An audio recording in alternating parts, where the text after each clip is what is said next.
forever.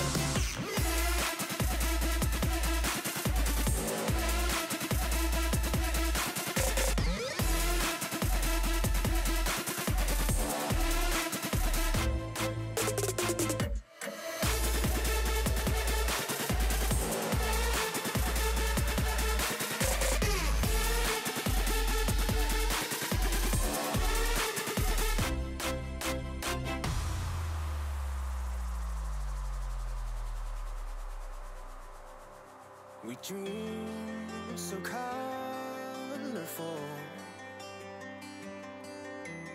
Oh, we love so strong. The world is relentless, the city won't sleep. It hardens your soul, brings you to your knees. But we can face it all.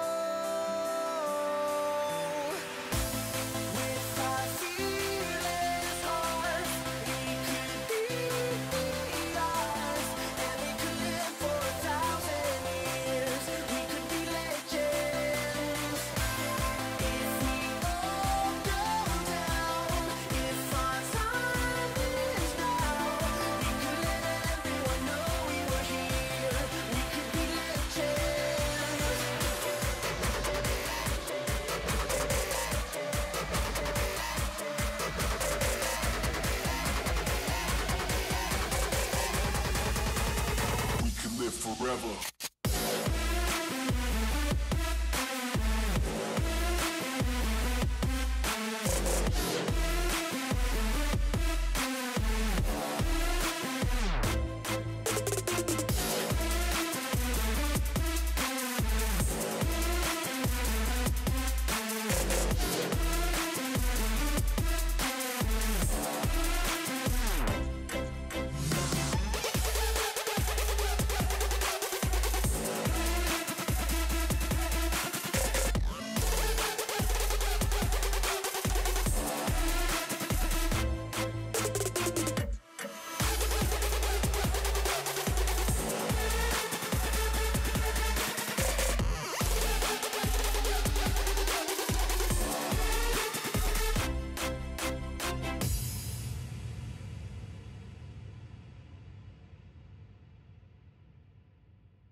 Our backs against the wall. It seems impossible, but there's nobody else I want by my side to stand in with me, to take this fight through the rise and fall. With our fearless hearts, we could be the odds, and we could live for 1,000 years. We could be legends if we all go down. If our time is now, we could let everyone know we were here. We could be legends.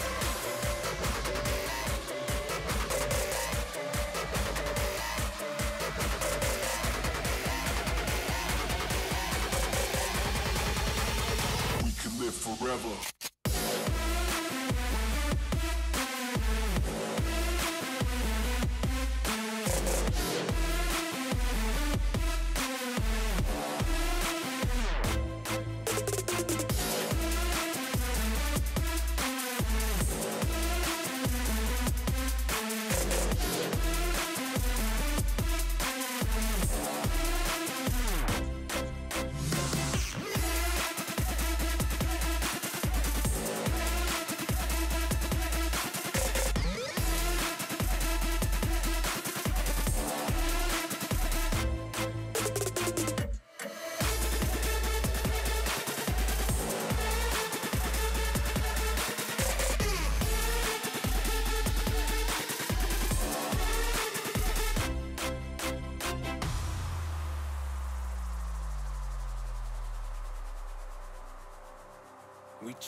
powerful.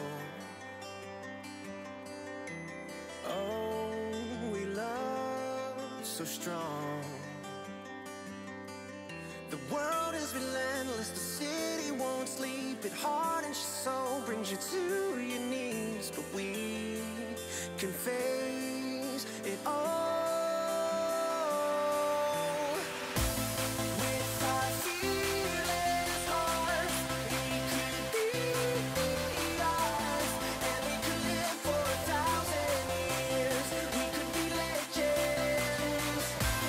If we all go down, if our time is now, we could let everyone know we were here. We could be legends.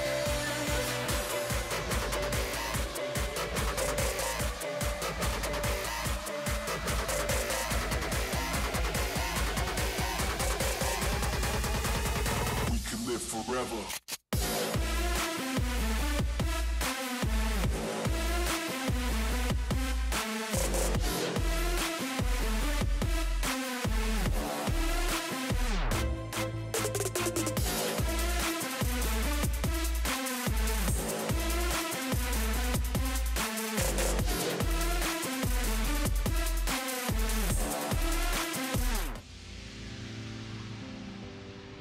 What's up guys, JNO here and welcome to the first in the Fantasy Football Fantasy Premier League series. Our backs against the wall. It seems impossible, but there's nobody else I want by my side to stand here with me to take this fight through the rise and fall. With our fearless hearts, we could be ours, and we could live for 1,000 years. We could be legends. If we all go down, if our time is now, we could let everyone know we were here. We could be legends.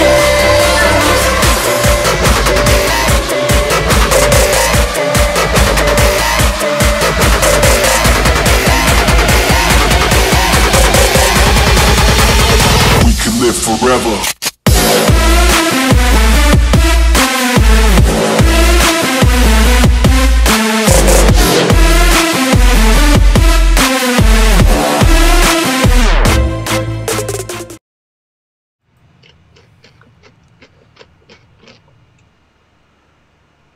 What's up guys and welcome to FPL Today. We are live once again. I believe this is like the 5th day in a row now.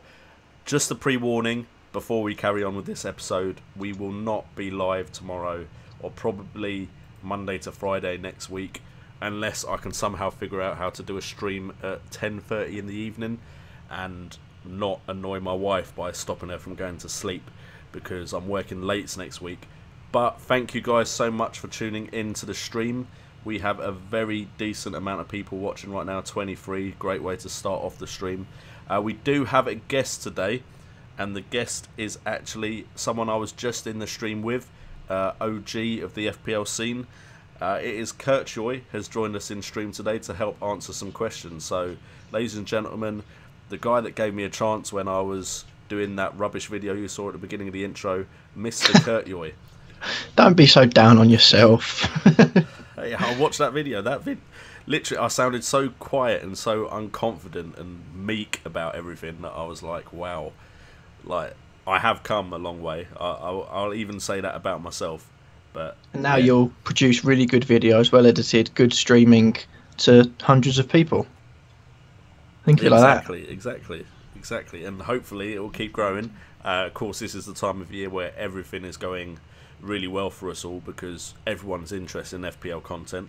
I know we've got a lot of new people to the channel.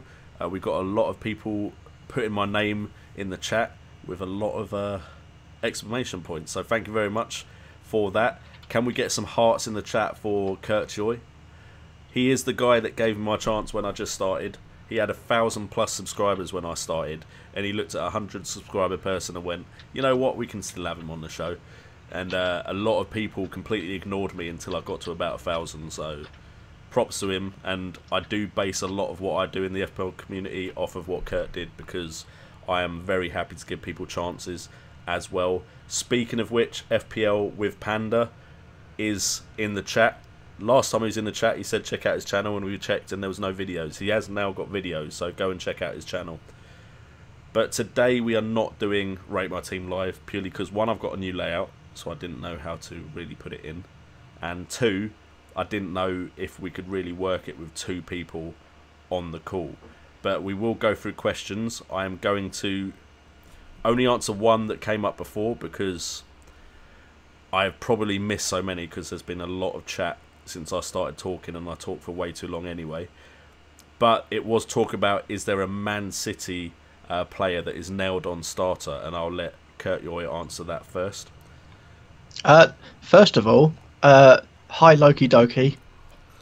I feel like I'm well below your level on Foot Manager, but this is weird. Loki Doki isn't well that cool. good. He's just entertaining. I'm Well, sorry, Loki. Yeah.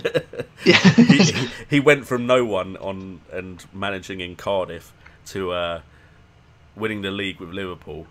So yeah, it's not. I've never done anything like that. I can't even win the league with West Ham in 5 seasons. So I got distracted by Loki Doki. Sorry, what's the question?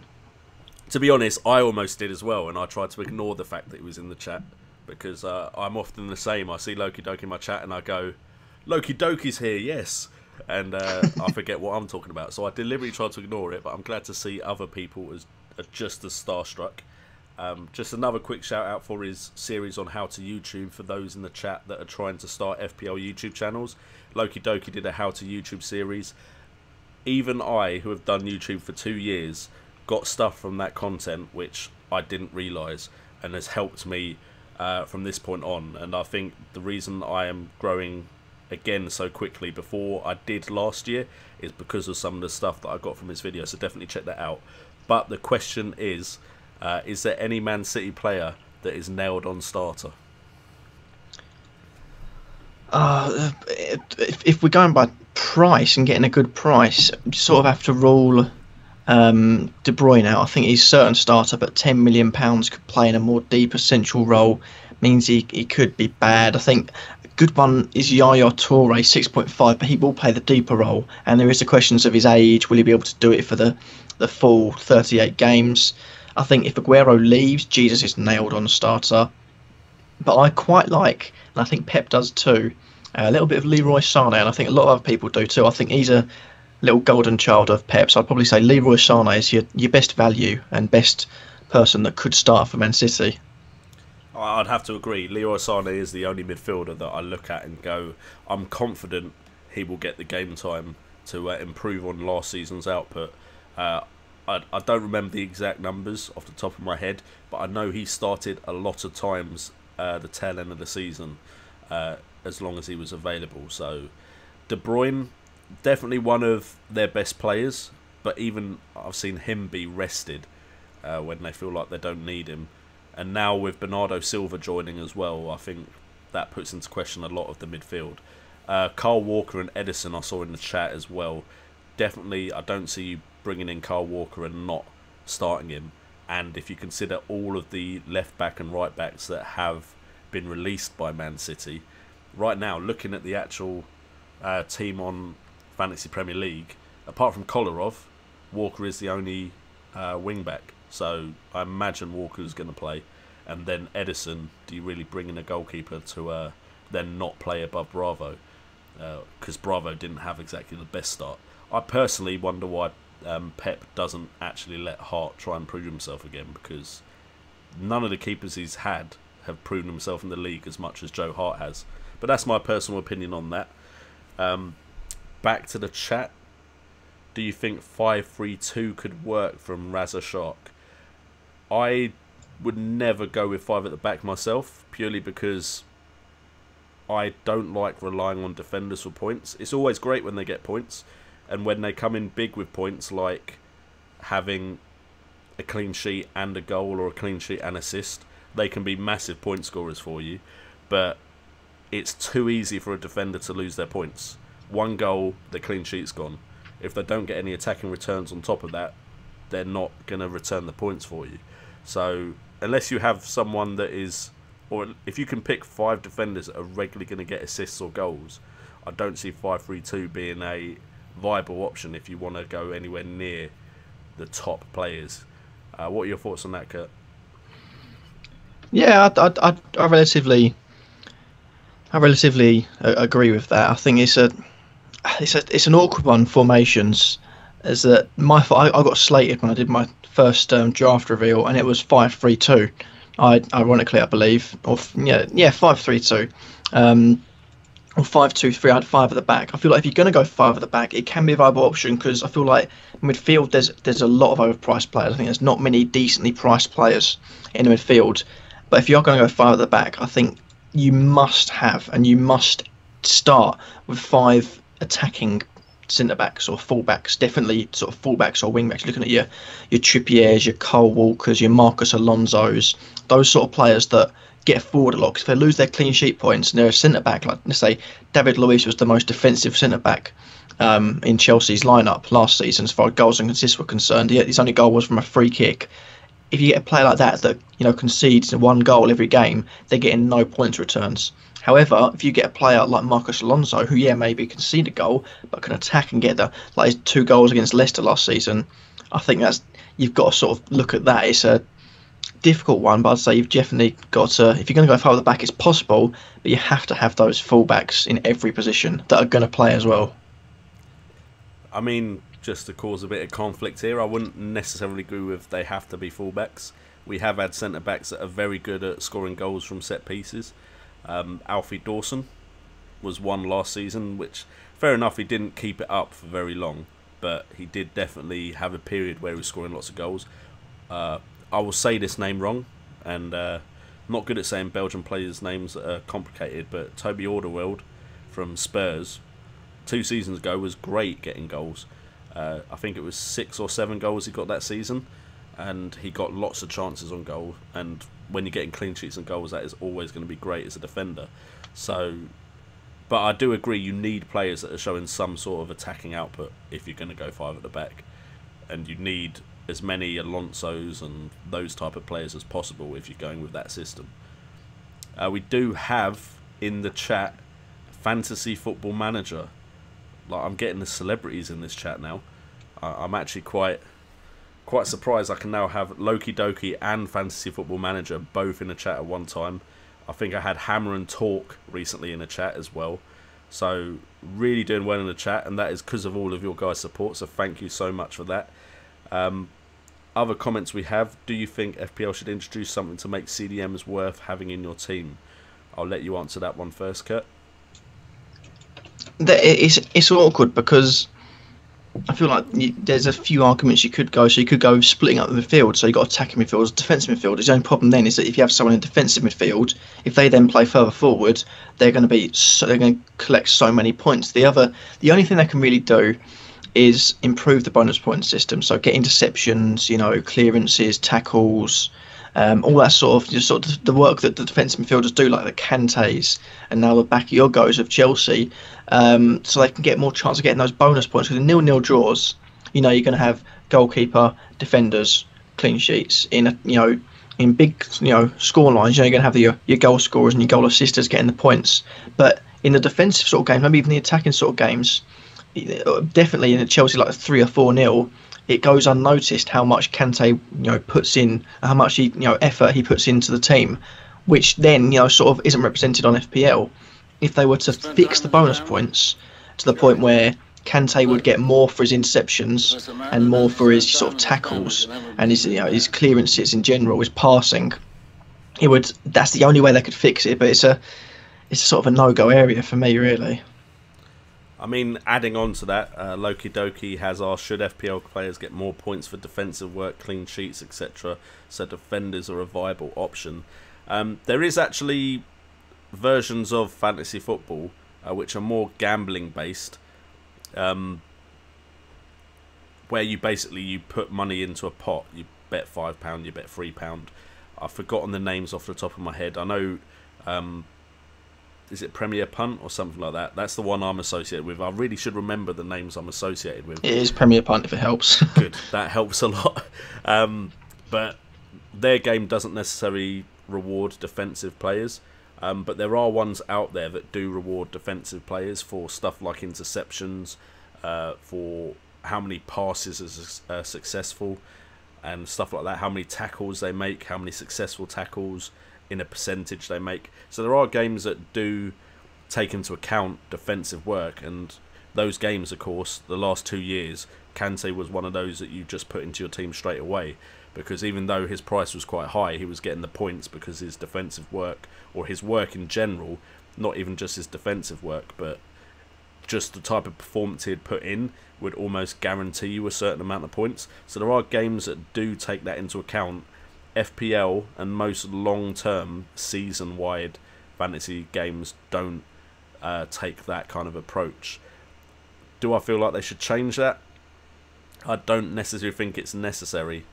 Wow, how many times do I want to say one word in a sentence? But I feel like the way the game is, it just means we know what we need to focus on, and it's not going to change it too much if we suddenly change our focus and take into account certain other things. I think the save points was necessary for goalkeepers, because otherwise if it's just based off of clean sheets, you're just going to pick one expensive keeper, keep them in your team because they rarely get injured, and just put a random cheap goalkeeper in your defence. So I think goalkeepers needed addressing, but otherwise I think it's perfectly fine the way the game is currently set up. It would be nice for a player as good as Kante to be able to get more points, but I don't think it's actually necessary for the way the game actually plays. Then you've also got to, just to add on to your add-on, you've also got to consider who would be the cheap players, because if defensive midfielders are then they're good, they would then hike up the price. So you've got the Kantes going up, yes, Nemanja Matic going up, you've got Michael Carrick potentially going up for Spurs, Wanyama going up. All of a sudden you've got no cheap players in the midfield for any sort of team, because they're all going to be hiked up to around 7.5, maybe even more, depending on how many points they get for the different things they do defensively. And then the value in sort of midfield drops dramatically, and you probably see 5-2-3 played so much. True, but you could then look at players that randomly turn up with really good seasons. Like, I mean, don't get me wrong, now we're all talking about Joshua King like he is a great player, but before last season no one was talking about Joshua King. So it would make it harder to find those really good players, because there'd be even less really good midfielders to choose from. But yeah, I think you would be then making sure the game only sticks with 3-4-3. And I've been really interested in, and I believe my video is already out on formations, I'm really interested in how 3-5-2 is becoming more popular, because midfielders can get you those points. But if you suddenly don't have any value in midfield, 3-5-2 doesn't become as valuable anymore, because you might as well spend the money on the strikers that you know are going to score. Anyway, next question. I've been actually called out because in a stream I said I don't like going with people that are new to a club, and they've now noticed that there's a certain Mr. Lacazette in my team at the moment. Just to defend that, I took Sanchez out and I don't have Arsenal coverage, and I personally like to have coverage at the start of the season of the top 6. And yeah, if Sanchez was coming out, and he came out I believe for Sane, and then that meant I could also have Pedro, yeah, I just needed someone from the Arsenal lineup, and he's the one that's going to be starting up front. He has to be. I can't imagine anything else is going to happen with Lacazette. So yeah, I just covering my bases for the beginning of the season. You've also got Lindelof. I've also got Lindelof as well. He's also new. Yes, true. True. Sorry to call Very you out. Apart from that, only 2 out of 15. That's not too bad. And I'm waiting for Luke Shaw. I'm really praying for Luke Shaw. But I feel like you need coverage just in case. For instance, say Arsenal do amazingly and Sanchez might still be the top scorer, but if Lacazette's the second best scorer for Arsenal, I'm still going to be getting the points. Whereas if I hedge my bets too much, which I know some people are doing because they're playing the early wild card, it could go completely wrong. Man City generally start off very well, but you could have a team that don't start well that have good fixtures, like potentially, say, Man United. Say Lindelof and Lukaku both don't start off very well, or Lindelof doesn't even start and Lukaku just can't put the chances away. Maybe he plays up front with Rashford, and Rashford is the one getting all the points. If you hedge your bets too much, you could literally find yourself at like 2 million 3 or 4 game weeks in, and then you've got a lot of work to do. And whilst I managed to recover it the first season I started doing FPL on YouTube, ideally I want to be like I was last season, in the top 200k from the very beginning. So everything I'm doing is trying to literally make my rank as close to the top 10k as possible. But that is my defence for that, just for the record. We'll ask Kurt a question, and Dejan Seko wants to know Van Aanholt. Just question mark. I'm assuming that means, what do you think of him as an option to play? Just quickly, and I will remember Van Aanholt. Loki Doki's comments are brilliant. I think he mentioned one comment just to sort of highlight that. He let Wayne Rooney go because he was eyeing up his nan, and now he's just put, so Jano's tip of the day, get all the new players. He's a joker, that Loki Doki. That's why so many people watch him. He's entertaining. I mean, he's one of my favourite film manager YouTubers, put it that way. If I could afford to make sure he was at every stream, I would give him a little payoff.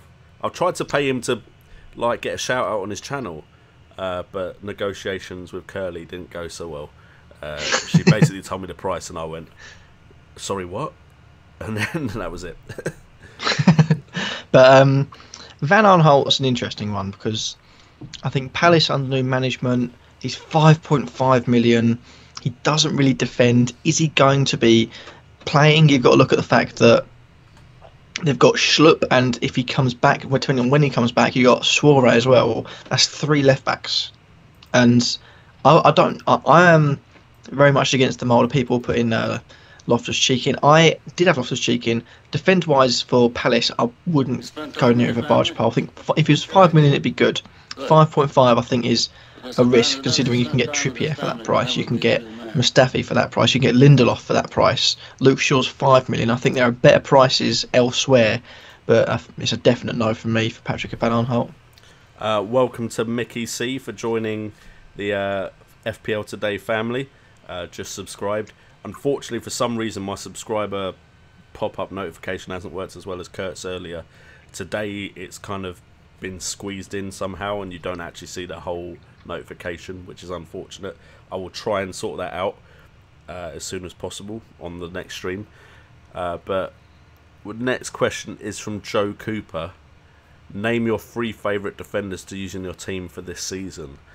That is a very difficult question to answer, purely because I have so little stats to go on. If I'm going off of last year's stats, Tommy Smith could be a great option, even though I don't know why I was really disappointed in this, but I believe FPL have priced him at 5 million. And as far as the Huddersfield defender coming up, I really don't think he should be priced at 5 million. I know he has the attacking returns, which is why I was so interested in his price, but 5 million for a team like Huddersfield I just feel is too expensive.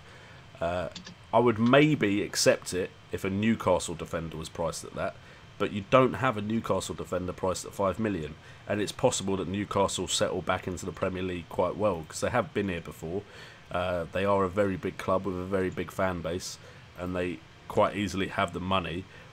But I was really hoping Tommy Smith would be 4.5 at least, and he would have gone straight into my team if he was. At 5 million, he just seems a bit too expensive.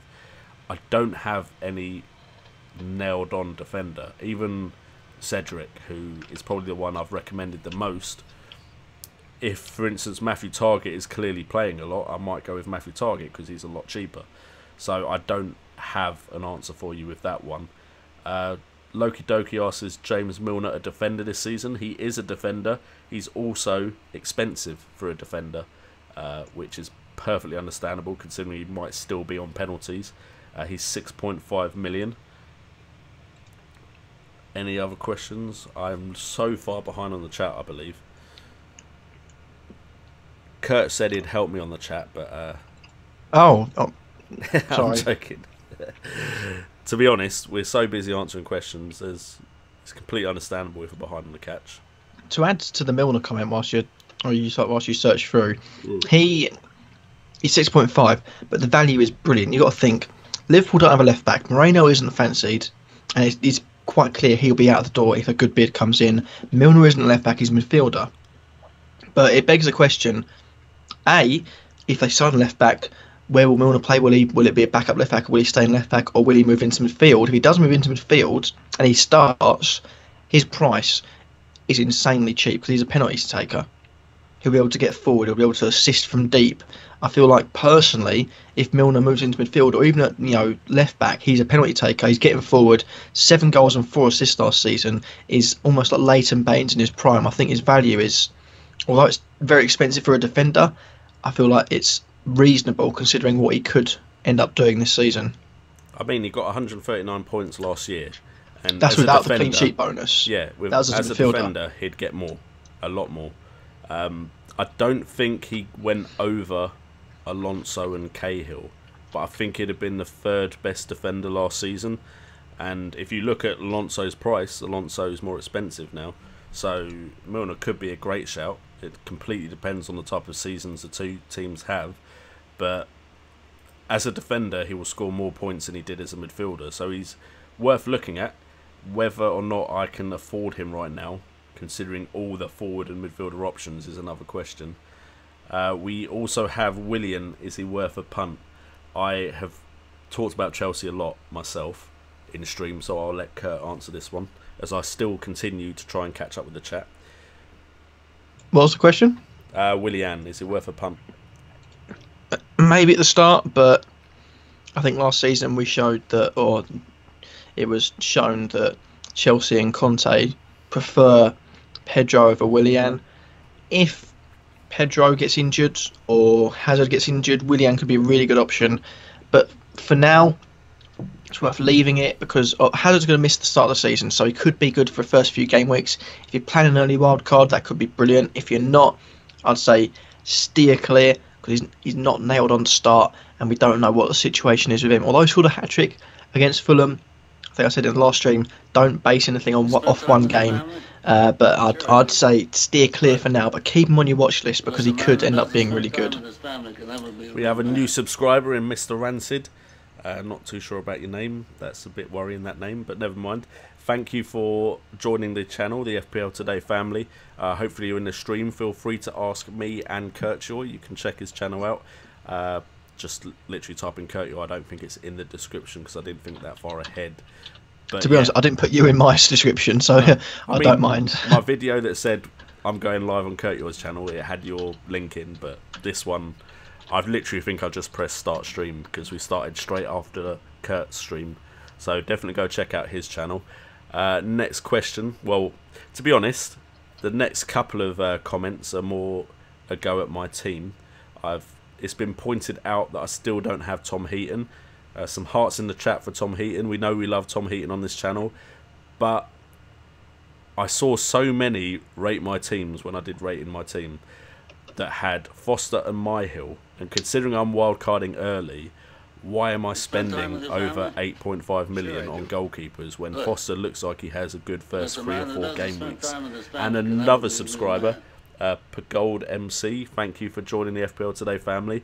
But the reason I don't have Heaton, and he may join my club after the wildcard, is purely because I'm saving money elsewhere, and I plan for Foster to be my goalkeeper for the first 3 game weeks at 4.5 million. So why not just have Myhill at 4 million? If Foster gets injured, he'll still play. So that is everything sorted out for me there. The other one is, can I go over the recent changes in my team? I can quickly go over them, and then Kurt can give his opinion on my changes. Oh, the small part of rate my team from this is rating your team. Kurt can rate my team. You can see one FPL YouTuber rate another FPL YouTuber's team. I've got Foster and Myhill in goal. I have Cedric, Lindelof, Tompkins, Long and Norton in defence. We have Tom Carroll, who has replaced Ruben Loftus-Cheek, as my cheap fifth midfielder, which means Zaha has come in my Crystal Palace midfielder. And then we have Sane, Ali and Pedro. And then up front we have Lukaku, Lacazette and Firmino. So have at it. Tell me if that's good or not. I did have Foster in my hill, but I'm unsure whether I'll do the early wild card. But that's as solid as it's going to get. I think I'm pretty sure 99% of people are going with that. Your defence, I like Cedric. I think he's good. I like Norton. I think he's a Swansea are a really good shout this season. I think they'll do a lot better than last season under new management. They showed that in the second part of the season, so he's good. Lindelof, I like Lindelof. He's in and out of my team just because I'm an uneasy person. But Lindelof, yeah, I think he's good. Is Long 4.0? Yes, 4.0. See, if you're wildcarding early, I think there's no problem with that. I strain against it because I don't know if I'm going to wildcard early or not. Tomkins, I think I already said I'm steering away from Palace defenders. I'm really not sure about Palace this season. They got rid of Allardyce left, obviously. I feel like that could be a slight decline from last season. Midfielders, I like Carroll. He's my cheap midfielder, and I feel like he could have a really good season if Sigurdsson does leave. Sane is the Man City coverage I've got. Zaha, I quite like Zaha, to be fair. I like Ali. Zaha maybe 0.5 too expensive. That's the nitty-gritty side of him coming out. Careful, Kurt. Zaha's a favourite on this channel. I love Zaha. I've always loved him. Should be about 12 million, but hey, it's a bargain, so I'll take it. Ali, I think everyone likes Ali. Pedro should be good for the start of the season at least. And your front three, I think they should start really well. I think Lacazette's a question mark because Arsenal have tricky fixtures. I think people complain about Lukaku. It's one game in that, but I think it's a pretty solid team. If you're wildcarding early, it could be a really, really good team. I'll be honest, I watched the LA Galaxy game, and one of the questions does ask about LA Galaxy game. Rashford looked very good. He finished his chances well, but it is against LA Galaxy. Lukaku didn't finish his chances well, but I feel like there was a pressure, and just from the press. I feel almost like Pogba. Wow, mispronouncing names really badly just then. Pogba put pressure on Lukaku to score by all of the Instagram posts that Pogba's put up, and the fact that Pogba could have scored himself and passed it to Lukaku. It just felt like there was so much effort to get Lukaku to score in that game that it almost made it more difficult for Lukaku to score, because instead of taking what could have been an easy chance, it was passed to Lukaku, and then the defence, LA Galaxy, had more time to adjust and would stop Lukaku's shot. And there was a moment where I saw Lukaku take a wild shot at goal with his left foot, and I thought, you don't usually score those when you're on form, so I'm not sure why you're taking that shot in pre-season at the beginning. I know against LA Galaxy, maybe Man United team is relaxing and everything, but Rashford definitely looked more clinical. But it is, of course, the first game, and I'm sure that with what Mourinho said, might play both of them up front together, that give Lukaku and Rashford time. It could be that Rashford is just as good as Lukaku if they're working well together, and I can tell Pogba wants to create chances for Lukaku, and I think once that settles down, that could make Pogba, Lukaku and Rashford a really good pairing. But that is just initial thoughts of a one game. I know you can't take too much from one game, but that is the way I saw that game playing out. Yeah, sorry to interrupt. One question I'd quite like the looks of, which just come up from Razashark. Which player won't start out of Salah, Lallana, Coutinho, Mane and Wijnaldum? I feel bad for him, because I think last season he actually started to show the form that got him that transfer, but I feel like Lallana might be the victim of Salah coming in. Lallana's very versatile, kind of similar to a lot of the midfielders. They have a lot of midfielders that are versatile as far as where they can play. I personally just feel like Salah's come in, which means he's a wanted man. Klopp wanted to put him into the side. Mane was a Klopp signing. Firmino, was he a Klopp signing? I feel like he was, but he may have just been signed just before. I think he was Brendan Rodgers, but one of the last ones, maybe. I'm not sure. I feel like Klopp likes Firmino, even if not necessarily as his striker long term. I do feel like Klopp appreciates the work rate Firmino puts in, and I feel like although Firmino might not necessarily be the best FPL wise, I feel like team wise Firmino definitely is a workhorse for them, and he wants a mobile striker that can press, and Firmino can do that. I feel like Wijnaldum, again brought in by Klopp, has done really well. I think Lallana is the one that has been there longer than a lot of them. I mean, Coutinho was there first, I think, but Coutinho's Coutinho. I don't think you come in as a manager and go, that Coutinho, not sure I can fit him into my side. So I feel like Lallana's going to be the one that is at risk there. I'm hoping, and it may not be the case because Liverpool have Champions League, they might need to rotate. I'm hoping they might consider letting Lallana go. And if he goes to the right sort of team, Lallana could be a great option. I don't know what his price is, if I just quickly look it up. 7 million, I think. It might be a bit more. Lallana 7.5. 7.5, yeah. I think Lallana could be a great shout at 7.5. And just to kind of put it in the same bracket, now Rodriguez has moved. Rodriguez at West Brom. While West Brom aren't the best attacking outfit, Rodriguez had one season where he was a very viable option. And I'm keeping an eye on him to see if that could be the case at West Brom. I think it could be. I think he's got a battle against Rondon, which some man will not like. From what I've heard, he's not going to play up front. I know that kind of isn't great to pick a forward that isn't playing up front, but I've heard he might play just behind or on the left.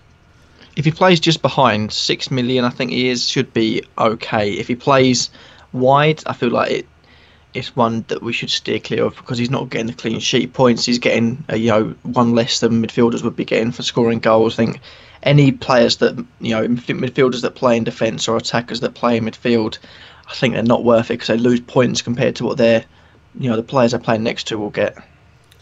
We have a lot of people in the chat put in who they think are must-haves. So Kurt, I'd like to ask you, who do you think is a must-have as far as team coverage is concerned? Sorry, just to make that very clear. Because people are saying Everton, midfielder. No, sorry, who's the best Everton midfielder pick? Nimfria says Southampton, City and Arsenal are musts. I'm not too sure if I'd agree with Arsenal. Their fixtures aren't the best. But we do have people saying who they think you need coverage from. So who do you think has the best start to the season where you need to have a player from? Just team-wise, yeah? Team-wise, yeah. Tottenham. I like Tottenham. Maybe not Kane, but you're looking at Trippier as good. I think just having Tottenham coverage is good. I think if you can find out and somehow nail down who the best start would, or who has more chance of playing in a Man City midfield or attack, that's really positive. Southampton have a fantastic first 5 game weeks. They look really good. Excluding game week 1, Newcastle have a really good start. They play both Huddersfield and Brighton, so that could be a really good start for them. Another one is Huddersfield. I feel like having Huddersfield coverage is again really positive, but you don't know who's going to play up front. The only real nailed on I think is Ince, Kachunga, those sort of players. But yeah, and I think maybe West Brom coverage, someone like Chadley or Phillips. But I think West Brom are key. Southampton and Man City, I think, are definite must-haves if you're looking for any sort of early wild card or any team in general. Huddersfield as well have really good game weeks, so I think they'd be my 3. I'd say that's a good shout. All of those picks. I think, and I've said already in this chat that ideally you need coverage of the top 6, just in case, despite their tough start, because some of them do have a tough start, they might still do really well. Like a side like Tottenham could beat everyone that's in their way. A side like Chelsea could beat everyone in their way. Arsenal could beat everyone in their way. So I would literally pick players from the top 6 just so you've got the coverage, and then pick players that also have an easy start. Like, for instance, play the first game week and then draft in someone from Newcastle, because once that first game week is out of the way, Newcastle do have some good fixtures. We do have another big YouTuber in the chat, a Cultured Left Foot, a Football Manager YouTuber. If you enjoy Football Manager, go check out his content. And we have a lot of love for my new layout, and I appreciate that, considering I made it about not an hour ago because I've been in your stream, but an hour before Kurt's stream went live, I thought, you know what? People said they prefer being able to see my team and being able to see what I'm looking at more. So I changed the layout, and everyone is seeming to enjoy it, which is a plus. So thank you very much for the feedback on that. We also have a YouTuber saying check his channel out. His name's Kurt Yoy. I'm not sure who he is, but yeah, feel free to go and check that channel out. Anything you've seen in the chat, Kurt? Is Kurt still there? I had my mic muted by accident. Whoops. Okay. No worries. I was like, he's just left me. He's left me midstream. You didn't miss much. I just said, I'm with you, Thomas. J-N-O who? For about a minute. Oh, Thomas. You seem to be coming for me today. Anything you've seen in the chat, Kurt? People saying your midfield is way too weak, but I feel like it's a decently balanced midfield. What about Klassen? Davy Klassen. He's a favourite of mine, Football Manager wise. I think he has got great stats coming in from the Dutch league. The problem with Klassen is he's from the Dutch league. For every success you can name someone that has come from the Dutch league that has been a pure disappointment. Vincent Janssen. Exactly. Kesman is the one that is from a while back, but Kesman came in with a lot of hype to go Chelsea, and he did absolutely nothing. Yes, you have your Van Persies, you have a lot of players. Eriksson came from the Dutch league. Klassen, I believe he will do well, and I believe this Everton side will do well, but their fixtures start off quite badly, and the only player I think that might benefit is Pickford, because I believe Pickford could maybe get so many saves that it's irrelevant if he keeps a clean sheet. That, I'm not sure if I would take a gamble on that myself, but I started off the season saying don't look at Pickford. He's gone to Everton, he's more expensive now. I think this has ruined his potential as an FPL player. But thinking about it, the reason he did so well at Sunderland was because he had so many shots to save. So Everton's bad start to the season means they're going to have shots to save. So Pickford could be a good shout. As far as my midfield goes, I think they're just looking at it from the point of view that I had Sanchez originally, and I don't have Sanchez anymore. Ali, and then I've forgotten who, Coutinho. Those were my three main midfielders. I now have Sane and Pedro with Ali instead of Sanchez and Coutinho. But I've got my Liverpool coverage in Firmino, and I've got my Arsenal coverage in Lacazette. That could be a risk, but it now means I have coverage of all the top six. So if Man City have an amazing start, I think it was Jesus, but just to work it out so I had everyone covered, I brought in Sane and brought in Lacazette. I'm not worried about which teams start off best. Because if Chelsea started off, I didn't have a single Chelsea player. I now do. So that is why I've done that. But to be honest, this team on the screen right now is not going to be the team I start the season off with, because I won't really start taking it seriously until August. Because then I'll have a lot more details to make my decisions on, and more transfers will have been made. Right now, I made a team first off to get a decent ID number, and two, just because I make YouTube videos. Before I started making YouTube videos, I'd pick my team in August. I wouldn't even have an account in July. So that is my personal opinion on that. But to be honest, a lot of people have looked at my team and said it's not too weak. So that is my defence of my own team. Kurt, we have Daniel Green asking, good strikers for under 8.5. Ooh, it depends. Quite a lot of the people I say against the general consensus. Was it under 8.5? Do you say? Yeah, under 8.5. Under 8.5. Well, Firmino's bang on 8.5, and he's in my team. I think he's a great player to bring in. One that's picked a lot is Josh King, and I couldn't disagree more with people saying he's a good option. People having him in their team because he played well last season because there were no other options. Now Callum Wilson hopefully be fit. I think he'll be, probably put in front of him. Defoe, there's no way Defoe is getting beaten to that first striker spot. So can we pushed out wide or behind? His points won't be as good as last season, and he's also an attacker. He loses those clean sheet points that he'd get, and last season he picked up 9 clean sheets. That's an extra point, extra load of points on there. Now he doesn't get any clean sheet points whatsoever. I quite like Troy Deeney from Watford. I feel like Watford have an iffy start, but Deeney's the sort of person that could battle his way through any sort of defence. Rashford, if he starts playing, 7.5 could be a really good price.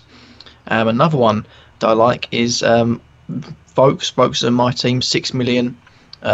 Gives you, I think it's going to be that nailed on Burnley forward. I think he's a penalty taker, so it should be all right there. And I think Austin's a good shout as well. I think he could be getting the first team spot back once he's fit, and could be scoring a lot of goals.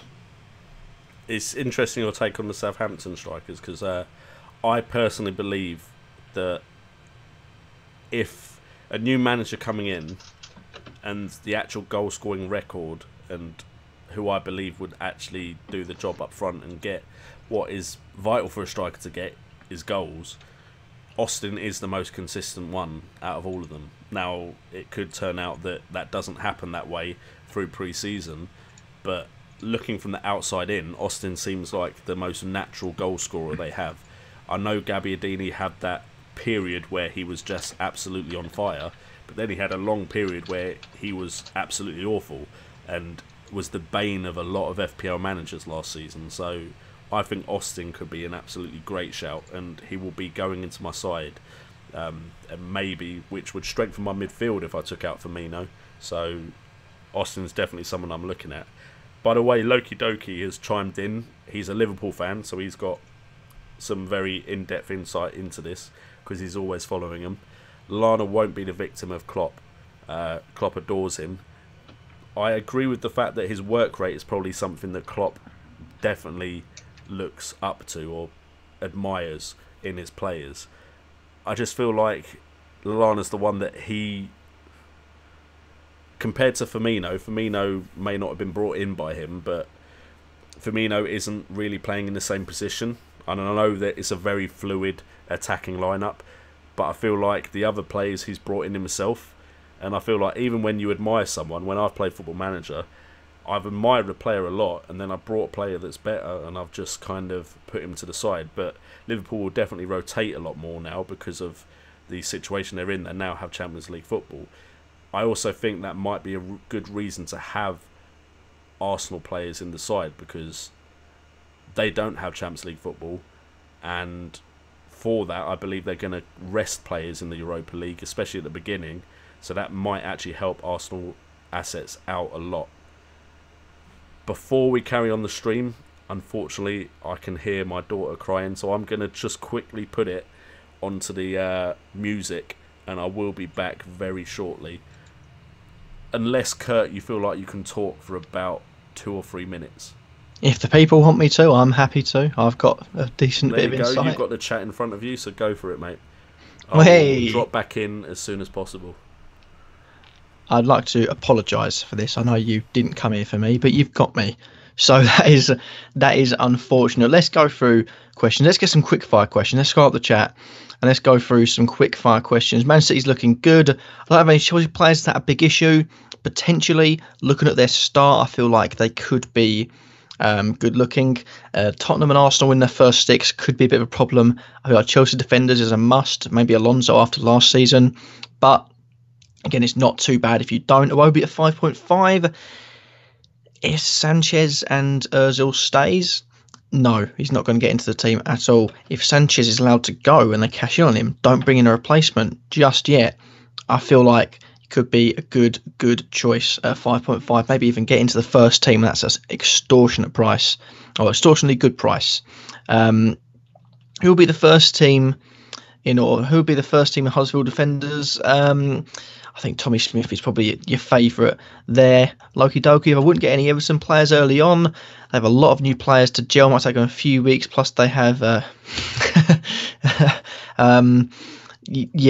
basically, they've got a tough first six as well. And I think to bed in a team with a tough first six is not going to be good. Everton could have a really bad start. Don't judge them on that. It also gives a choice of people that own Everton players will cash out from them. Like maybe Sandro Ramirez goes down to 7.2, looking at Klassen, maybe Barkley, all going down a bit in price. That's the time you bring in your Everton players to cash in on them when they're at their best.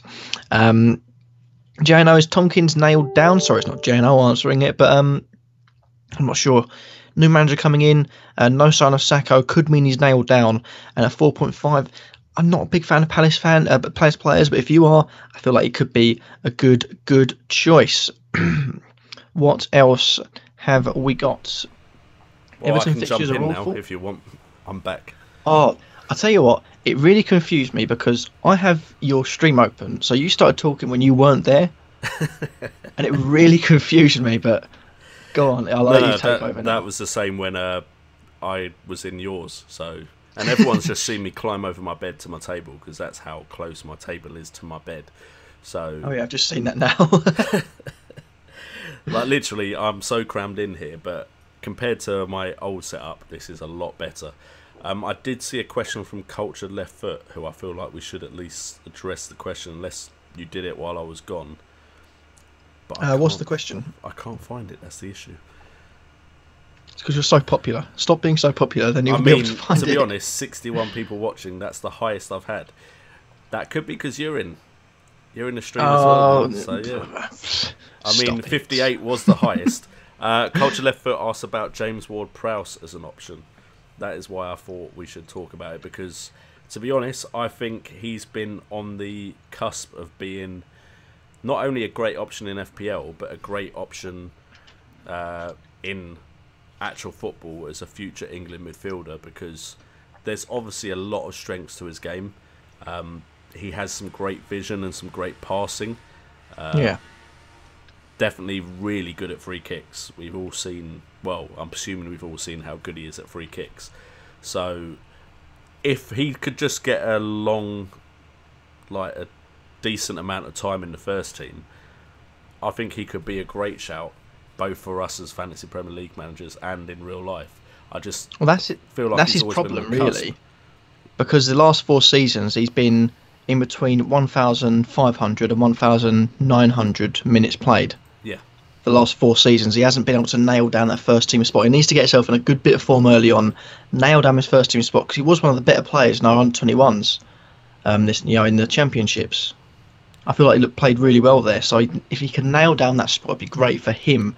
But I think he's running out of time at Southampton, unfortunately, because it's I feel 4 like they should let seasons him now. go, to be honest. I feel like they're stunting his growth as a player, because if you actually look, 92 points at 5.5 million for the amount of game time he had, and then you have players that didn't score many more points that got a lot more game time, and I'm looking at from a fantasy Premier League point of view, but just as a general fan of football, I feel like Southampton are stunting his growth as a player, because he should be getting more first team football, either if that's loaning him out or if that's letting him move to a club that have slightly less of a pedigree in the Premiership.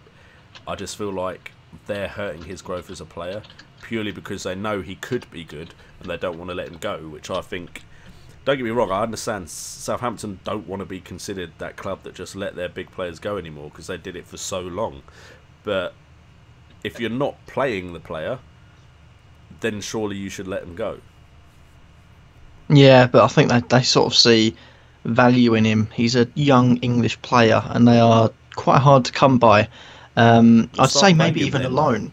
Maybe even a loan to a Premier. He's Premier League quality. I don't think he'd only go down to Championship if there's a team like Newcastle came in for him. Like last season, maybe Villa this season. He's going to Sunderland maybe, but he should be playing Premier League football. If they can loan him out for a season, could be brilliant. I could see him easily fitting into at least 4 or 5 clubs in the Premiership, but it doesn't even seem like Southampton want to loan him out, which is annoying to me, just as a fan of football. But that's my take on it. We've got... Sorry, I've read a comment about Klassen from James Hyde, which caught my eye. Iwobi at 5.5 million. Raza Shark, I can't see him getting that much game time. With Lacazette coming in, if Sanchez goes, that opens up a position.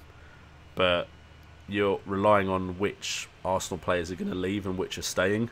And I know Arsenal are interested in more players themselves. So Iwobi, when he has played, has done rather well. But would I risk putting him in my side?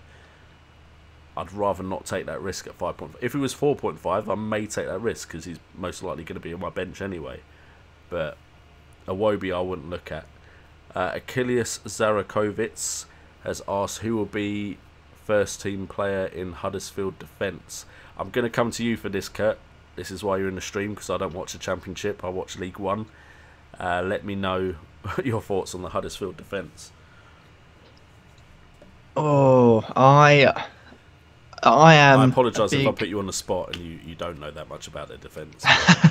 No, I consider myself a decent champ. I think that's where the only bit I sort of have above other people is that I'd watched, because of the fact I'm a Wednesday fan, hopefully for not much longer, I watched so much of the Championship, but every part of me wants a team from the north to get up there and stay up there, just so, and hopefully this season Wednesday and Leeds can join them. I think personally Huddersfield weren't the best at defence, or didn't have the best defence last season, and I don't think it'll help this season. I feel like the keeper they've brought in didn't do well in the league he was in, so it's questionable whether he comes in now. The only defender that would have been worth it was Smith, but now he's 5 million, although 4 goals and I believe 8 or 10 assists. It was good. The other one I would consider is the other fullback, Chris. I say Lowe, but it's Lerver, I think. But Chris Lerver, he could be going forward a lot. He had a decent season for FPL. Well, would have a decent season for FPL if it were last season. But I just feel like Huddersfield, unfortunately, as much as I don't want him to, they could be the team that gets battered quite a few times by the bigger teams. Got a good start, so maybe worth a risk now, but I'm not confident, put it that way. That's fair enough. I would mirror your thoughts, to be honest, but that would just be based off of what I saw in the playoffs. I was, to be honest, disappointed that they got through the playoffs, but purely because I just felt like, what did they really do to win that? I know, strictly speaking, defensively they did their job, but it just, as a neutral, it didn't excite me like a lot of playoffs have. So that might be why I just have a general negative view on that team. If it helps, I was also very disappointed at the. Well, I know why you were disappointed. But the other thing that gets me is that you think of their results in the playoffs, and what have you seen? You've seen a 0-0 draw, a 1-1 draw where they went behind to Sheffield Wednesday, and a 0-0 draw. They won both their playoff semi-final and final through penalties. That doesn't look good. If they wanted to look good and send in a statement, they'd be going for the attack. They'd blind teams away. Granted, when Sheffield Wednesday played Huddersfield, the first leg we just went out for the draw. The second leg they had to come back at us. They got a goal. It was an own goal, which is another thing to consider. They didn't actually score a goal in the entire of the playoffs. Bearing in mind they went into extra time twice, excluding penalties. They didn't score a goal. Actually, it just doesn't look good for Huddersfield. They could, they weren't expected to go up in the Championship, so it could be that they weren't expected to, stay up in the Premier League, and they end up staying up. But I'm not confident on them at all. Okay, we have someone wanting me to back up a previous opinion. They're saying if Lallana doesn't start, who does start? So, just so you can see my point of view on this, and it could completely change after the pre-season. Looking at their side, I still believe that Klopp probably has his eye out for a striker if he believes the right deal is out there. But if there isn't the right deal out there, he has Firmino, Origi and Sturridge all there. He also has Ings, who, to be honest, I don't know Klopp's opinion on Ings, because as far as I'm aware, Ings has been injured for a lot of the time Klopp has been there, which probably isn't something that Klopp's very keen on, because he's had 2 strikers then that are injured for a lot of the time that he's been there. But they've also brought in Solanke, and I've not heard any loan news as far as that is concerned either. So up front they have a multitude of options, but I would have imagined Salah and Mane would be the first choice players either side of that striker. So then you've only got 3 positions in midfield. I think Coutinho takes one of them straight away. Then you have Wijnaldum, Lallana, Chan, Henderson. I just feel like you need one defensive midfielder there, which could be Chan, could even be Henderson. I think if you're going to pick a defensive-minded midfielder out of Wijnaldum and Lallana, that is probably a question that you shouldn't be asking yourself anyway, but I would go with Wijnaldum. And so it just makes me feel like if they're going to allow Coutinho to be creative in that 3-man midfield behind the front 3 with wingers, Lallana is the one that could be sacrificed. That is my personal opinion, but because of their season coming up, they're going to be rotating a lot. So Lallana probably will still have a place to play, but as far as FPL-wise, I feel like that may cause him to suffer, which is why I have the opinion I do on that Liverpool midfield and with Lallana. But Kurt, you can disagree with me if you have a differing opinion.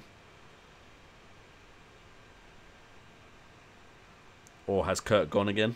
I'd mute my mic again because I was eating. I do apologise. That's all right. I'm getting really bad at this. The Liverpool midfield is becoming a lot like the Man City midfield, in which it's a minefield of who plays and who doesn't. It's almost like a game of Minesweeper. You pick one and hope it isn't a bomb. If it is a bomb, your game's over. If it isn't, you can start.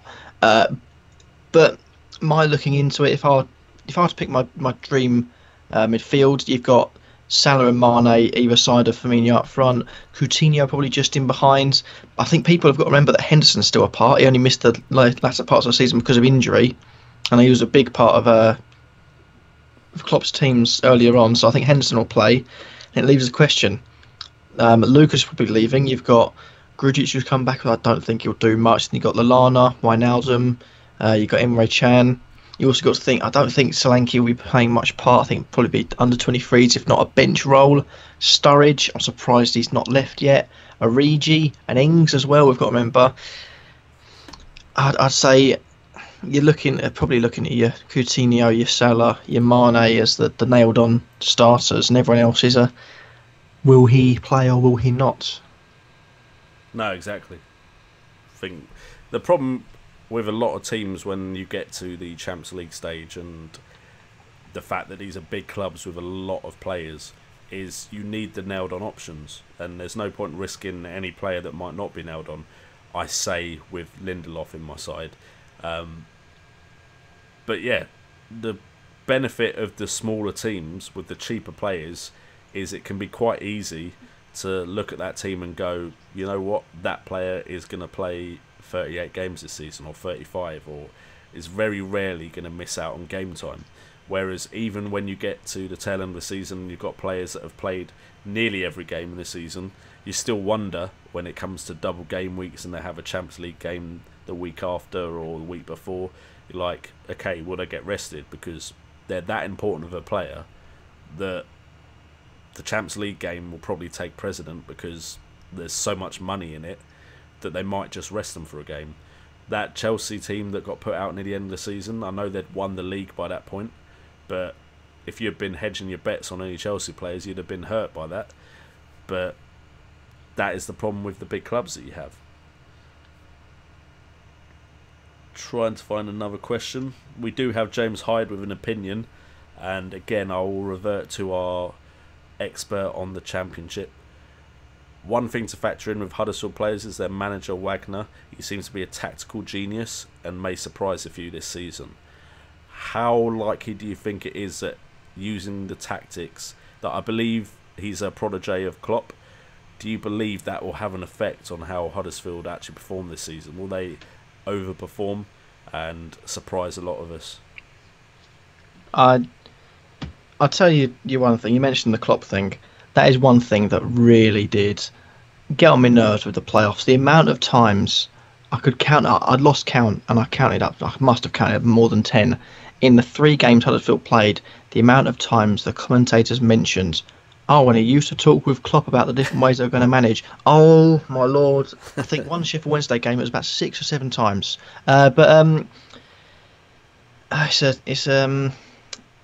Put it this way, Wagner wasn't meant to do anything with Huddersfield and he got them promoted. So he can do anything. I think the team needs investment. They need. I feel like I'm one for the fact that they've spent a lot of money. They've brought in a lot of players. That's good, but I mentioned it so many times. It's always come true. And I mentioned it about Middlesbrough. Middlesbrough brought in a lot of players. Not many players to do with the Premier League, and I've ever played in the Premier League. And I said they're not going to stay up simply for the reason they need those Premier League players with the Premier League experience. So when it comes to the dire consequences, when you're thinking we've got a fight here, they know exactly what it's about. Huddersfield haven't really done that. Ince, he's played in the Championship. They've signed the two strikers. They've signed Mooney and Defoyter. I believe that's how you say his name. Again, they are from foreign leagues. You're looking at the defence. You need to have one defender, surely, with that sort of maybe in late 30s. In the 30, between 30 and 40 years old, that has the experience. Maybe if West Brom sign a few centre backs, getting Gareth McCauley or someone like that with the experience, but they don't have anyone like that. That's my worry. And I feel like they sign a few more players that aren't Premier League related. I feel like you put your bets on them to go down. I think they're nailed on to happen. Yeah, I mean, I've said before and I'll say it again. I think unless I see something drastic change, I'd see Brighton and Huddersfield going down. That's my personal opinion. I could be completely wrong, and I've been proven wrong a lot of times before, but I don't see anything that makes me look at that side and go, they've got the players in place that know what it takes in this league. And I think it's very underrated having those type of players in. Burnley last season, I think they actually had a lot of players that, because they'd already been up once before, had a lot better of an idea of what it takes to stay in that league. And I think that is something that is necessary. And whilst I don't look at that Newcastle team and think, yes, that is a great team, they still have some players there that have done it before. So that is why if I was going to pick a team that's been promoted, and it helps that they're a lot bigger as well as far as club-wise goes, Newcastle's the one that I could see potentially staying up. We've got Loki Doki leaving, so everyone say goodbye to Loki Doki. Thank you so much for joining in on the stream again. Becoming quite a regular. I mean, 2 times out of 5, that will do me from Loki Doki, to be honest. I'm not going to complain about that. We have quite a few questions about Swansea and their striker. I'll be honest, the way I look at it is if Sigurdsson is actually leaving, I may stop even considering any striker from Swansea. We have the whole issue of, is Llorente going to start or is he not? I think Llorente is an option because of Sigurdsson. And I think also Sigurdsson has done so well recently because he's in a side where his kind of assists are made the most of by a Swansea side that have defenders that can score from set pieces, and also has someone like Llorente, or before him, Boney, leading the line. So a lot of it depends on how that Swansea team shapes up when they actually get through the transfer window. But Abraham and Ayew are good shouts purely if Llorente isn't playing. As soon as Llorente is playing, one of them isn't going to play. And it could be that they're rotated, it could be that one does win over the other. But once Llorente and Sigurdsson are both playing in that side, why would you be looking at Abraham or Ayew? Is my personal opinion on it. If Sigurdsson goes, I then worry about the actual attacking output of that Swansea side. I wouldn't worry when you're putting someone like Tom Carroll in because he costs you 4.5 million. So if he doesn't perform, it's not that big an issue as far as your team goes. But spending actual money on a striker position, and I'm still probably going to play 3-4-3 because I'm just so ingrained in playing 3-4-3 and don't see the value in midfield yet, which may turn up after the season starts. I just can't see myself risking anything on them if Sigurdsson leaves. But what are your thoughts, Kurt, on Swansea as far as their strikers are concerned? I feel it's hard to judge. I think Ayew did play quite a bit of last season when he joined. I'm pretty sure he joined in January, but he was either played next to Llorente if they played a sort of narrow diamond, or he was pushed out wide to a wing. So I feel like that's makes him a massive negative against his name immediately. I think even then Tammy Abraham will probably be preferred to him because he's a good young talent. Tammy Abraham has never really played in the Premier League before. You look at his history, he's currently got 55 minutes of game time to his total. 2 points in general and -3 on the bonus point system, so that doesn't make much difference. But he hasn't got the experience. He scored well in the Championship, but it's the Championship. We have to take that into consideration. Llorente, if he plays, he could be good, but then if he could be out of favour. I feel like his work rate is brought into question. You've got other things. I think it shouldn't matter too much if Sigurdsson goes. I feel like so much last season was sort of built around where do we put Sigurdsson. We have to build a team around Sigurdsson. I feel like if he leaves, it allows the team to be a bit freer. They could go 4-4-2 and not worry about having Sigurdsson a little deeper than he needs to be or pushed out wide. They can go whatever formation they need to be, whereas I feel like they'd have to play certain formations to fit in with Sigurdsson because he was that much of a player last season. But I think I haven't gone near Swansea forwards because I just generally don't know who's going to play. It could be Llorente. He could fall out of favour, like he did a few times last season. Then you could have Abraham come in or Ayew coming in. It is quite a difficult one to judge, put it that way. Yeah, definitely a difficult one to judge. You don't know until you see more, and then the season could start and you get something completely different anyway. The amount of times I've picked players off of pre-season and then they're not even starting when the season starts. We do have FPL Nymphria leaving the chat, and she's asked for some hearts for Kurt and myself. I mean, just put the hearts in the chat for Nymphria for joining the chat again. Thank you for coming along. We also have a rumour about Aguero. Apparently he may be going to Chelsea. I doubt Man City would let Aguero go to Chelsea personally. But there is also the question of Llorente going to Chelsea. That would probably make him a great option, to be fair, but I'll let Kurt talk about that because I believe my wife is waiting to speak to me. Llorente to Chelsea, did you say, or Aguero to Chelsea? I don't think Aguero's going to Chelsea, so you can speak about both, but I think Llorente would be the better one to answer. Well, Llorente is an interesting one because if he does go to Chelsea and becomes the first team striker, you've got a £7.5 million Chelsea attacker. That is huge, and the service he could get into him, the different sort of avenues it can go around, the different playing styles that could fit him, could be really good. The only negative is that he could join Chelsea to become a backup to maybe Michy Batshuayi, or even just join the same time as Morata. I'm going back up to both of them. So I don't particularly. I don't fancy him if he goes to Chelsea. I'll fancy him if he starts playing ahead of other players. If he does go to Chelsea, it's an interesting one. It is an interesting one. Yeah, definitely an interesting one.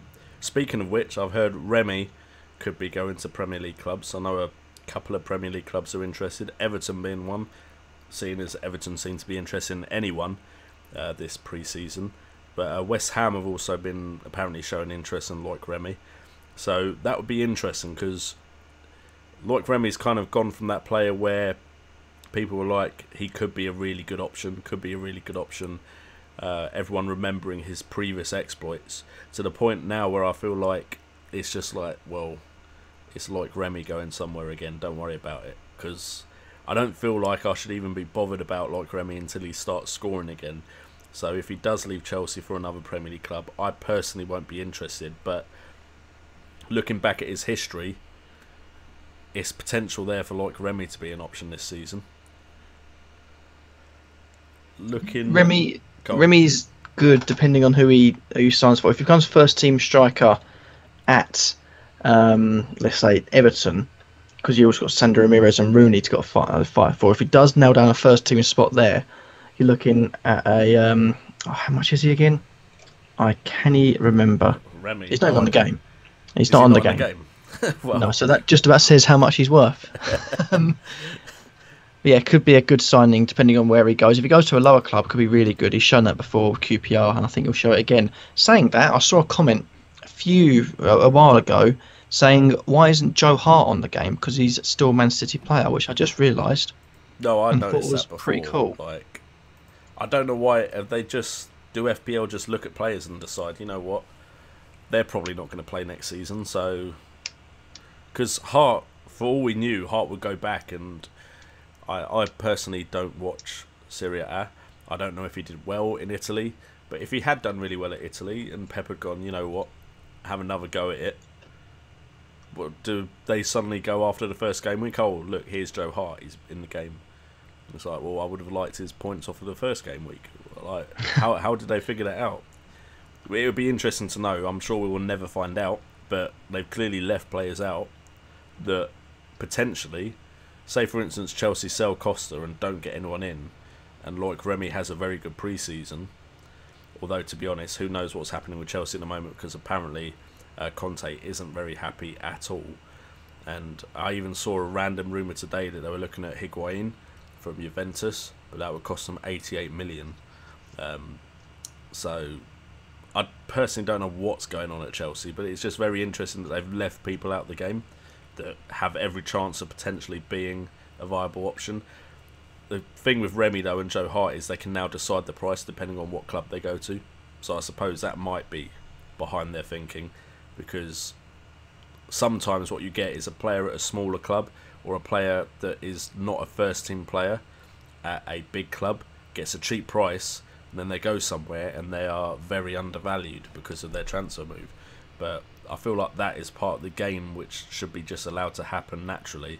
And if Loic Remy came in as a great option and cheap price because he wasn't deemed as a first team Chelsea striker, we should all be allowed to take advantage of that. I think big, sort of to give evidence to your claim, look at Loftus-Cheek and Nathaniel Chalobah. Yeah, exactly. Now 4.5 at Palace, and Chalobah is, I believe, 4.5 at Watford. So two could be really good transfers. We've got Culture Left Foot leaving the chat. Thank you very much for joining the stream, my friend. Hope to see you in future streams. Dylan Tente, Remy doesn't have a price. We've just been talking about that. Doesn't have a price. He's not even in the game. As far as Chalobah and Loftus-Cheek go, who do you actually think is the better option? Because I'm in the Loftus-Cheek fan club, if I have to pick out the two. That isn't based off of massive knowledge. I just feel like Loftus-Cheek may get more attacking points than Chalobah, just from what I know playing games like Football Manager and the few games I've seen them in. But they're both similarly priced and both move to clubs where they might become first team players. So which one would you go with? I personally like Ruben Loftus-Cheek. I feel like he's definitely more of an attacker. Because I feel like I saw something about Chelsea saying that they fancied him as an actual striker, which I did question. No, with Chalobah, Ruben Loftus-Cheek, he has sort of played in the central positions. He's played more at either side of the striker as well when he's come on. As for Chalobah, he's played in centre back before. He's played in defensive midfield. He's more of a defensive midfielder. I think if you look at the amount of games he's played, not really played much in actual central midfield, a couple in right midfield over his career. So points wise, I feel like it could be a season for Ruben Loftus-Cheek. But Watford have a history of making defensive midfielders into good point scorers at the start of the season. So could Chalobah be the new Capoue? Well, I'm pretty sure we'd all be very happy if that was the case. Because that definitely helped me the start of last season. It's also worth noting that Chalobah used to play at Watford, played 38 games in the Championship season, not including the playoffs, scored 5 goals in that season, so could be a potential goal scorer. Right, guys, I'm actually going to do something that isn't very usual for me, and I'm going to not subject Kurt to one of my ridiculously long 3-hour streams. I actually have stuff I need to do myself as well. But just before we go, we will look at one question I saw quite a few times in the chat, and then we'll just basically end the stream with my usual thanking you guys for the support and all of that kind of stuff. But the last question we will look at today is the whole situation with Sanchez potentially going to Manchester City, or if he does stay at Arsenal, what will be the case there? And then what that does for Aguero, because there's also rumours about Aguero moving on as well. So, Kurt, I'll let you start with that one. Just start off with Sanchez, and then if you want to talk about Aguero, go ahead. Sanchez is it's a question mark. I think Arsenal have iffy fixtures at the start anyway. That's what sort of put me off. I did have Sanchez in my team, sort of put me off with it. The question is, if he stays, will his heart be in there? Will he be trying his absolute hardest for the team? If he goes to Man City, let's say, that just adds to more and more problems of midfielders, because he's a midfielder. That's not going to help anything. But he'll be a confirmed starter in a team that attacks a lot and likes to attack and likes to score goals. And there's players like De Bruyne, David Silva. You're looking at your Sané's to support. You're looking at your Bernardo Silva's to support. A lot of players that are able to pick out passes to him, so he could get a lot of points. There's also potential if Aguero does leave in a swap deal, let's say. Jesus could be pushed out wide, and you could see Sanchez starting up front. Maybe if Jesus is dropped, Sanchez could be the striker, which could be even better because he's playing as a striker as a midfielder. As for Aguero, the two destinations I've seen are Arsenal and Chelsea. If he goes to Arsenal, I feel like it could be a really good transfer. But also, what happens to Lacazette? Because Lacazette's 10.5 million, and that means that every Lacazette owner is like, need to rethink my strategy here. Does Lacazette just go out wide and replace Sanchez that way? Will he be getting more value as he's an attacker playing effectively in a midfielder's role? If Aguero goes to Chelsea, you've then got to consider, will they sign Morata? What will happen with that? What formation can they play? It gives them more sort of a diverse thing. And whereas Aguero has been claimed by Guardiola, he doesn't really work too much. Diego Costa didn't do much either, neither does Hazard, so it could fit in well with Chelsea. I feel like if they move, they could be really good options. If they don't move, sort of in the air at the moment.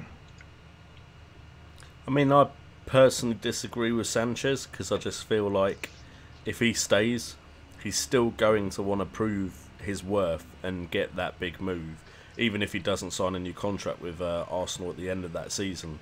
And even with Lacazette coming in, I don't think Sanchez is the type of player to not put the effort into his performances. He seems like the type of player that wants to play every single game and wants to give it his all, no matter what is going around in his personal situation and the club situation. So I think Lacazette would be, Sanchez would still be a great option at both teams if he stays or if he moves.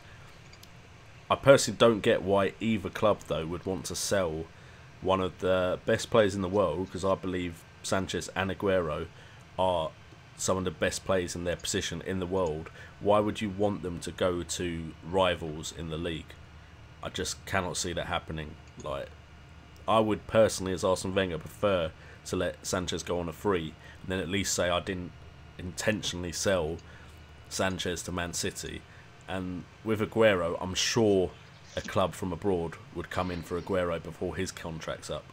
But I think they're both the pedigree of players that if they make a move, they're making a move to a club that will deem them a first team player, and that could make them a vital pick for your sides. Yeah, I couldn't agree with that more, to be honest. Okay, so we are going to start ending the stream with that. We've had a very good stream today, considering I announced it late. Thank you guys so much for the support as always. We got to a high of 62 as far as I can see. I think I saw around at least 70. I'm going to put it out there. Alright, well that could be the case. Obviously I'm so focused on performing for you guys that I didn't see all the numbers coming in. Very well played. So far guys, your support has been incredible. We got a new Patreon today, which you would have seen in the video earlier. Also, we do have more of the How to Play Fantasy Premier League series coming up. We have... Oh, what have we got coming up? How have I forgotten it? Wildcard is coming up, I believe, tomorrow. And then we have the Chips coming up on Tuesday, with Rotation coming up on Wednesday. And then I've got a bit of work to do to keep that going on, because I don't think I've got any videos after Wednesday recorded yet. But we've got time to get that sorted. Today, so far as I can tell, we have 40 subscribers gained today. That is 3 days this week where we have 40 plus subscribers gained. And literally yesterday I did a 2,700 subscriber thank you episode. We are currently, according to Social Blade, on 2,767. And if I actually just quickly check my YouTube page, that's coming up as 2,769. So thank you guys so much for the support. I believe I said in the very first stream how much all of this meant to me and almost cried. Taking a page out of Loki Doki's book there, crying on YouTube to get subscribers. Seems to work. So thank you guys so much. Also, hearts in the chat for Kurt. Thank you so much, Kurt, for coming on. And I have said also in streams before, massive thank you for 2 years ago when you actually agreed to like do collaborations with me when I was such a small channel. And no, don't mention it. I don't think people shouldn't be sort of looked at depending on their size. If they're good at what they do, they've got good. Let's say FPL wise, they've got good research. They produce good content. It shouldn't matter about size. It just matters about the person, really. You are a good person. I'd like to clarify that quickly. I was going to say, like, just put that. It's not just my stats, is it? It's also the fact that I'm a good person. That's good to hear. But no, seriously, like, video-wise, I don't think I was that good when you gave me the chance. Stats-wise, I hadn't really proven myself as an FPL player by that point. I might have had better insight than some people at the time, but to be honest, the way I look at it is you took a risk. I do shout out other channels right now, and I have given some people chances, but I don't look at everyone's channel and go, oh, I'm going to go and do a collaboration with them. And I appreciate it. And obviously you were right in doing it because I've obviously done decent for myself, but it was very appreciated that you saw that in me, so thank you very much for that. No, don't mention it. Don't mention it. And if you haven't subscribed to Kurt and you are subscribed to my channel, go and subscribe to me. If you only subscribe to one channel I suggest, and I do suggest quite a few channels on this stream, go and subscribe to Kurt. Get him to the same amount of subscribers a day as me would be awesome, so... Because, no offence, mate, I have been checking. I have been beating you recently. You'll overtake me by the time the season starts. I hope you do at least. You'd be worthy of it. I reckon it could be close. But thank you, Kurt. I reckon we should definitely do this again. I think we do have a very similar subscriber base. So no, definitely. Get other people in. Try and get Nymphere in. Try and get Zane in. Brett, when he comes back. Exactly. Get a load of people in. Exactly. Have a party. Exactly. Let's see if we can even get FPL tips in. See if he'll join in for a bit. Oh, I'll be honoured. You know me. I shoot for the stars, don't I? So, anyway, guys, thank you so much for joining in the stream. Thank you again to Kurt. This has been FPL Today. I've been JNO, and remember, it's all about the game.